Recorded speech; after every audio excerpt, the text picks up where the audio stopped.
Well, as you can see, the bonfires are burning at Donington, which is quite good actually because it's got pretty cold here. And of course, they're a very traditional site of the festival. Anyway, earlier today, I caught up with Metallica. They're appearing here for the third time, and I spoke to drummer Lars Ulrich all about their brand new album. We thought we'd be done with the album, 3 months earlier, but just because we're lagging so much in the studio. Obviously, it's timed itself out quite nicely.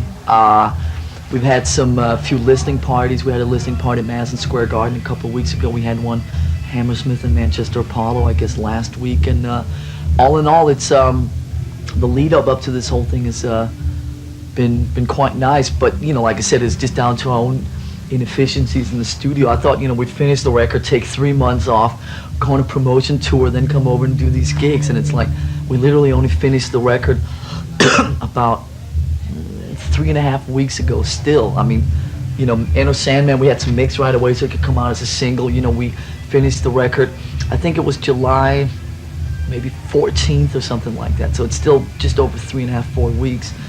And so they've really turned it around quick. But the last couple of months just seemed like a total blur, I was, like I said, I was really looking forward to taking a couple months off, but I guess I'll do that when I get old.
Thing is, for us in the studio, we went into the studio this time around, sort of open-ended kind of thing, going, we'll just, do this record, and when we're done with it, we'll walk out of the studio. But I think we realized for the first time that this is just as the wrong thing to do as any other kind of shortcomings that there can be. When you have an open-ended amount of time, you just end up chasing yourself around in circles. So having the European Monsters of Rock and all that, it was good because it gave us kind of a cutoff date, and we really had to say to ourselves, this is the last day in the studio, and so we really need that kind of thing, that brick wall for us to work towards, or else we'd still be in there in 10 years, you know, working on the same album. Now, I get the impression that the songwriting team of you and James Hetfield is kind of like a very intense relationship. Do you think that that contributes directly to the intensity of the songs? Wow. That's an interesting question. I've never really analyzed our songwriting relationship that thoroughly. It just seems to work better for us that way. A lot of times we tried almost on every record to get the four of us in a room, and we'll sit there and then we'll play some Chili Peppers, and then we'll play some Diamond Head, and then we'll have a few beers, and then that was that day, and then we'll try again the next day. And it's like after a couple of weeks of this, it's like we're not getting anywhere. And usually when when me and James get into it, there's two of us, we just seem to get our heads down and sort of get on with it a lot better than when we try otherwise.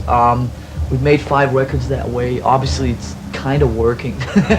And so why, you know, fix it if it's not broken? Absolutely. Now, I'm sorry to have to bring up the subject of the LP cover, but I thought I'd try and do it from a different angle. And the LP cover says to me a lot without actually saying anything at all. Was it generally your intention to strip away the usual rock and roll cliches and just present like 12 new songs without giving people any preconceived ideas or clever titles or da-la-la? Well, actually I just heard a good one a couple hours ago, so this is fresh in my mind. The real reason the album cover is black is because most people come up and ask us to sign their album covers with black pens. This way we don't have to do it. I heard that from somebody a couple hours ago. I think that's the best one I've heard so far. Well, I think you just basically said it yourself there. I mean, we just wanted to get away from all the monsters and the mascots and all the skulls and all that crap, and you know, the whole decision on the album cover was like, let's have a black album cover. Okay, it took like 10 seconds, you know, and I find myself sitting now in interviews months after this decision and like analyzing it and coming up with reasons why. And when I think back to that day up in my kitchen when I suggested to James, let's just have a black album cover and not have all this crap like all these other bands. I mean, the whole thing was like a done deal in 10 seconds. End of story.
could talk a little bit about James going back to his childhood and writing from such a kind of personal and emotional point of view. Do you think it was like a voyage of self-discovery for him? I think for James this time around, a lot of the subjects and the lyrical things the last couple times come from, you sit in your hotel room, you watch CNN, you're reading the paper and go, oh, here's another turmoil situation that you can write a song about.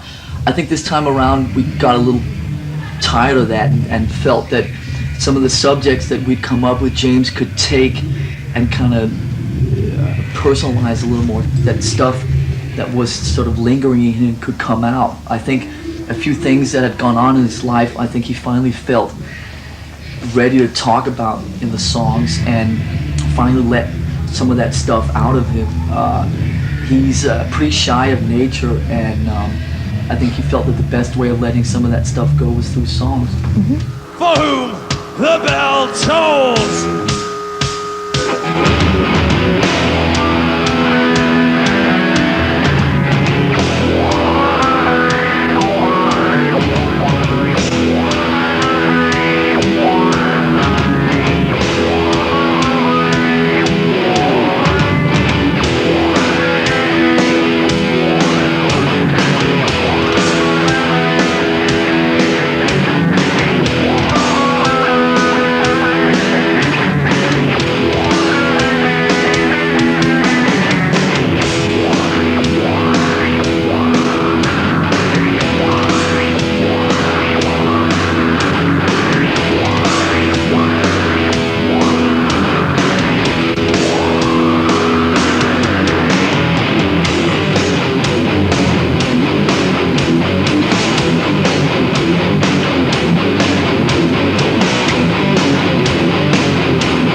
As we said, there isn't a single heavy metal cliche on the album. Would you like to think that perhaps Metallica have redefined metal in a more intelligent way for the 90s? That's a loaded question. I mean, I don't like to walk around and think about that kind of stuff. Obviously, the press, especially in America, like to put that hat on us and say, oh, Metallica, the big social conscious band, and oh, they're so aware and blah, blah, blah. Most of it comes from more of a desire to avoid the obvious. When you create, it's more fun to try and steer away from what everybody else is doing. It's more of a challenge. It's just funner that way. I think, especially in America, it's getting a little too one-sided. We also have like other sides to us, and we can be the bad boys of rock and roll just as much as other bands that walk around and sort of advertise that all the time. But sometimes I just get sick of oh, they're so uncliche and so aware, and all this kind of gets a little annoying after a while. But I guess we just kind of like to just avoid the obvious a lot of times. And finally, I believe that you were somewhat reluctant to make the video for one, but you've got Enter Sandman out. Has your attitude towards video changed, or is it just that you're kind of more confident with that medium? Absolutely. I mean, as far as video goes, it was something that we shied away from for eight years, and now I ask myself why. But we had this stubbornness and this kind of attitude towards a lot of those things, and we just didn't want to get involved. So I'm not questioning it that thoroughly, but it's something that is a lot of fun for me to deal with now, and I think it's another way of getting creative things out of you. If you treat videos with the same control as we do with our own records, there's no reason that it just shouldn't be another great way of getting creative things out of you. And I certainly look forward to making a couple more videos on this record. As a matter of fact, we were just sitting talking about the second video from this record, and so there'll be a few more, and we're definitely not as afraid of that medium as we used to be. Yeah, yeah!